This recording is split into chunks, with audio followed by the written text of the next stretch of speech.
On va se poser une question qui, au fond, traverse tout le cinéma moderne. Comment fabrique-t-on un héros? Et surtout, d'où viennent leurs pouvoirs? Parce qu'on va voir que la manière dont on nous raconte ça, eh bien, elle a radicalement changé. Ce n'est plus du tout la même histoire. En gros, on peut résumer ça comme ça.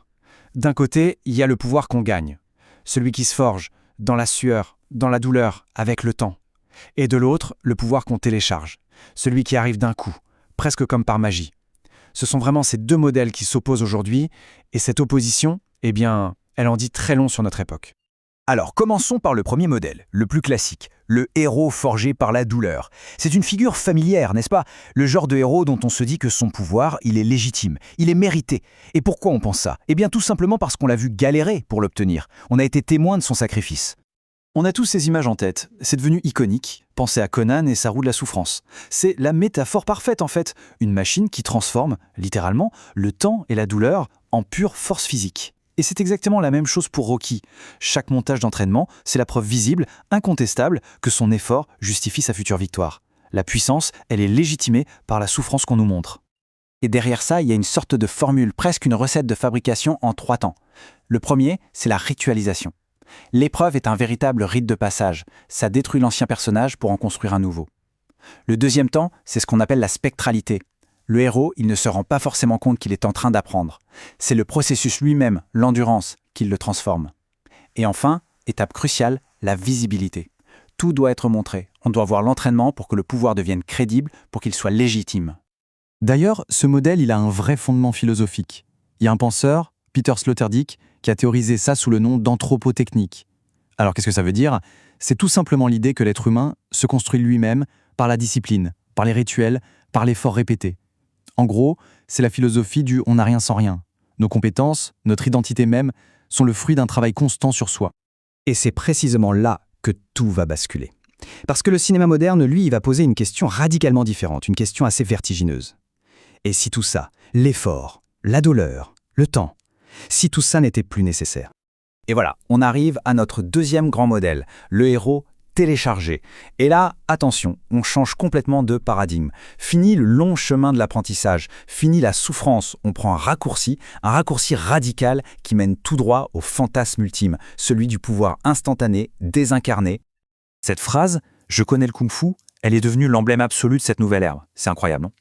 En une seule réplique, Neo pulvérise des siècles d'idées sur l'apprentissage.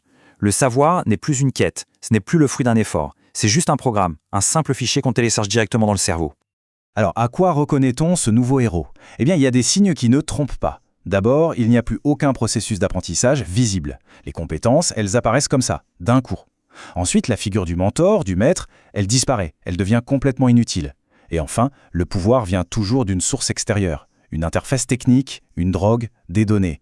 L'exemple parfait, c'est Jason Bourne, qui découvre qu'il a des compétences incroyables, mais sans avoir le moindre souvenir de comment il les a acquises. Et attention, ce n'est pas juste une facilité de scénario. C'est beaucoup plus profond que ça. Ce modèle, il reflète une véritable obsession de notre culture pour l'efficacité, pour l'immédiateté, pour la performance à tout prix. C'est le grand fantasme transhumaniste. S'augmenter, devenir meilleur, mais sans les contraintes pénibles du temps et de l'effort. C'est un miroir assez direct de notre société. D'accord, mais alors, quelles sont les conséquences de tout ça? Qu'est-ce que ça change vraiment? Eh bien, ça nous amène à ce que certains analystes appellent une crise de la médiation. Un terme un peu technique, mais qui pose une question très simple. Qu'est-ce qu'on perd au juste quand on supprime complètement le voyage, l'apprentissage?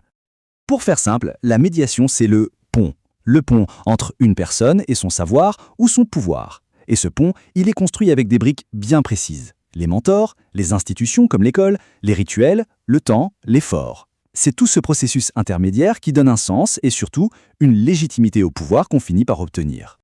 Et là, si on met les deux modèles face à face, le contraste est absolument saisissant. Pour l'héros sacrificiel, la source du pouvoir, c'est le corps, le temps, l'expérience. Pour le héros téléchargé, c'est la technologie, les données, la légitimité. D'un côté, elle est visible, elle est gagnée. De l'autre, elle est opaque, elle est donnée. Le mentor, essentiel d'un côté, complètement obsolète de l'autre. Et le temps nécessaire, on passe de plusieurs années à littéralement quelques secondes. Le fossé est immense. Et ce fossé, il a des répercussions culturelles bien réelles. Ça crée d'abord une crise de légitimité. Comment faire confiance à un pouvoir dont on n'a pas vu l'origine? C'est un pouvoir qui devient suspect.